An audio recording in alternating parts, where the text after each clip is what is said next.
Lowering cholesterol naturally is all about making some simple yet impactful changes. First, let's talk about diet. Incorporating more fruits, vegetables, and whole grains can work wonders.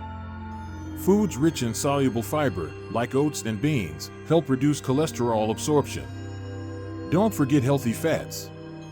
Avocados, nuts, and olive oil can actually boost your heart health.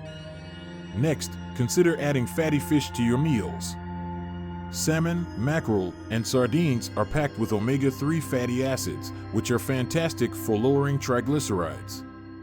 And if you're a fan of snacks, swap out chips for air-popped popcorn or raw veggies with hummus. Now, let's not overlook the power of movement.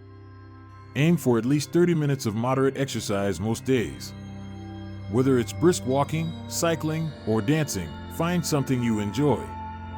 It's not just good for your heart, it's great for your mood too. Lastly, don't underestimate the importance of stress management. Practices like yoga or meditation can help keep your cholesterol levels in check. So, with these small adjustments, you can take charge of your heart health and feel great doing it.